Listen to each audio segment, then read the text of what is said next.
Good evening, folks. This is take two of this video. Ironically, we had a power failure in the middle of recording this, so I had to use my handy flashlight, which I'm about to show you. No, this is an Elga lighthouse. It's a 6-watt Cree LED multifunction spotlight. Now, I've never heard of Elga, but looking on the box, it is home base. It's one of their own brands. But yeah, I thought we'd just take a look at this. So it's a multifunction spotlight, or flashlight, or torch, whatever you want to call it. 600 lumens, 1,000 meter range. I doubt that very much. 2 hours in high beam, 4 hours in low beam, and impact resistant to 1 meter. Now, of course, if you're using this at any higher than normal operating height, it's going to probably break when you drop it, because you know, a meter or just under a meter is likely where you're going to be carrying this. It's got a watt light as well, as you can see on the back, and yeah, it's got a red flashing warning light as well. For the watt light, 5 hours on high setting and 11 hours on low setting, and 6 hours charge time.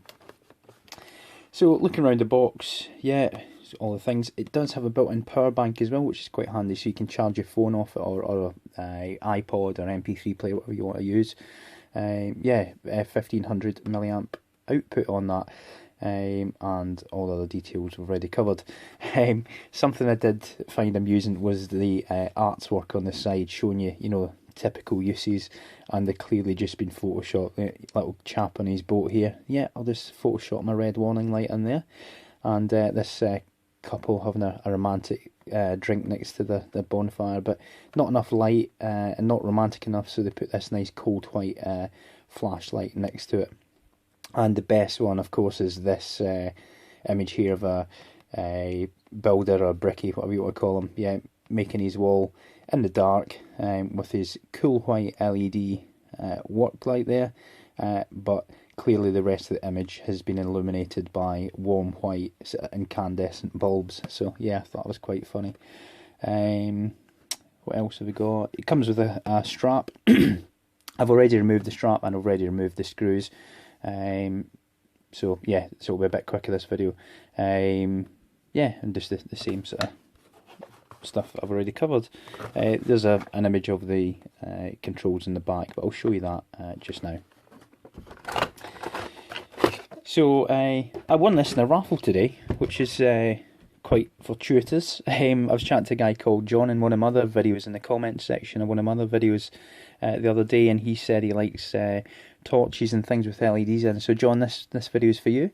But yeah, I won this a raffle. We had a coffee morning for Macmillan Cancer Support today, and yeah, I bought a few tickets and won this, and also got a nice 10-year-old single malt as well. So yeah, not a bad investment for a tenner.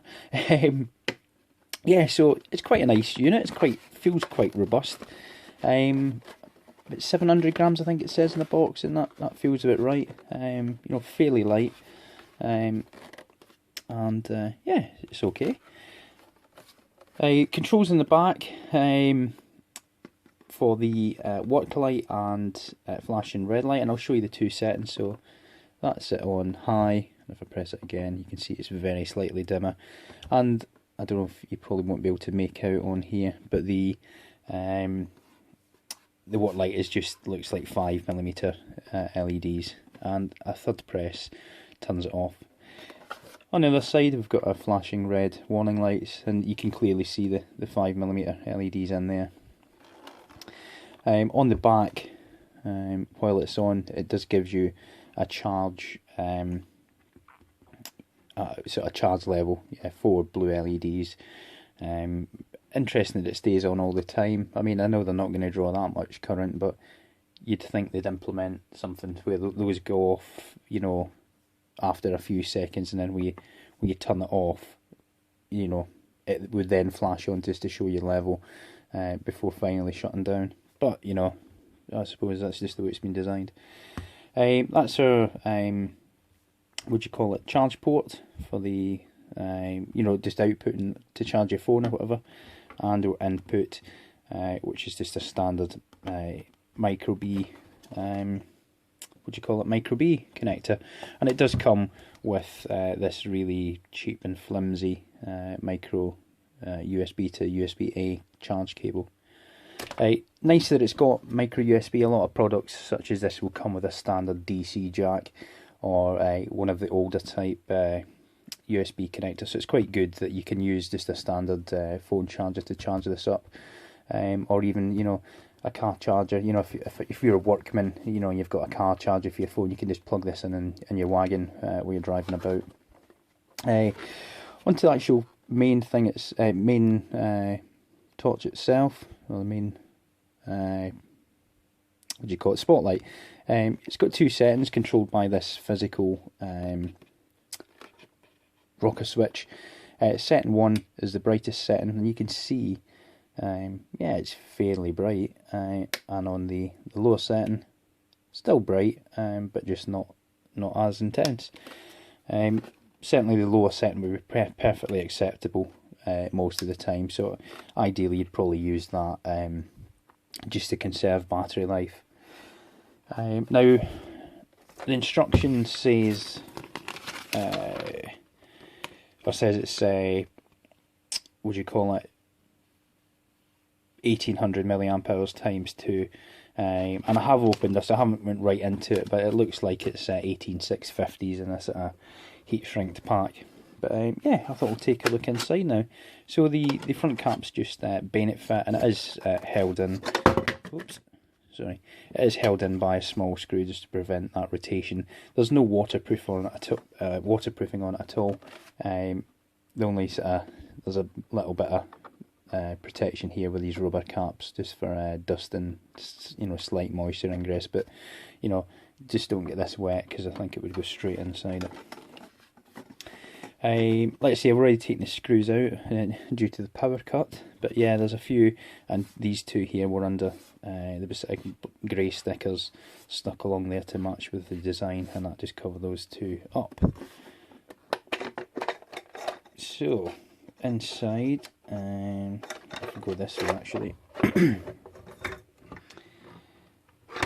It's fairly modular. Well, it's all modular. All the various aspects all plug in. So I'll just unplug everything just now,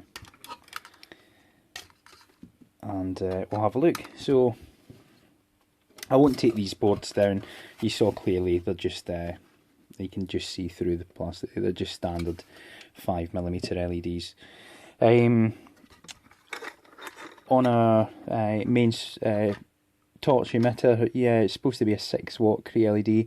I'm not sure.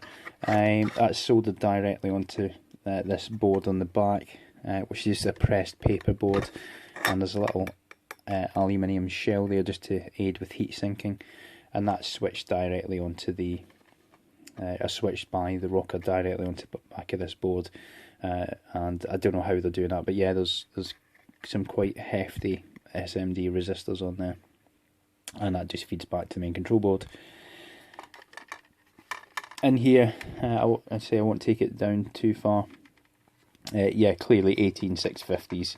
A little bit of protection there, I'm pretty sure. You know, well, there might not be protection on it, but you would have thought home base are going to have a safe. You know, it'll be obviously a cheap product. You know, it's made in China, this, but you would assume that it would be a safe product, and they'd pay that few pence extra, or, you know, however much it costs for that, a little bit of protection on those two cells. Yeah. So onto our actual control board itself. We'll take this off the back and have a look.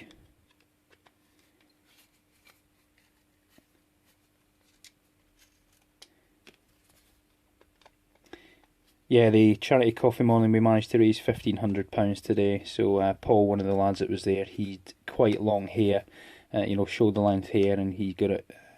He braved the shave, as they do for Macmillan cancer, and yeah, he got all his hair cut off, and his hair is going to be made into wigs for children that are going through chemotherapy and that, and lose the hair. So that's quite a nice gesture. And like I say, we raised £1,500, which is quite nice. So. Right, here's the board. Not a lot to it, pretty much what you'd expect. We've got our input here and control circuitry for that, and little inductor. And we've got chip here, presumably controlling the outputs and battery management, etc. A couple of 5mm surface mount tactile switches, and there's 4 little surface mount blue LEDs for the charge level indication. The micro B connectors on a small a small dotted board, which is onto a right angled header. And it's a reasonable quality board. Soldering's quite tidy on it. The only thing I don't like is the connectors are lifting off the board slightly. But I think looking at the leads, that's just the way they've been formed. So yeah, that's pretty much it. Quite a simple device. It's fairly well made, to be honest. For a Chinese product. That's not to say Chinese don't make good products, but of course a lot of it's made down to cost. Hence, that's a reason the majority of cheap electronics these days are made in China. Yeah, not too bad. Not too bad. Seems usable. How long the battery lasts, I don't know if those time scales are realistic on the packaging, but it should last indefinitely. And of course, because it's just a standard pack, if the batteries do fail at some point, as you can see, it's a fairly simple design.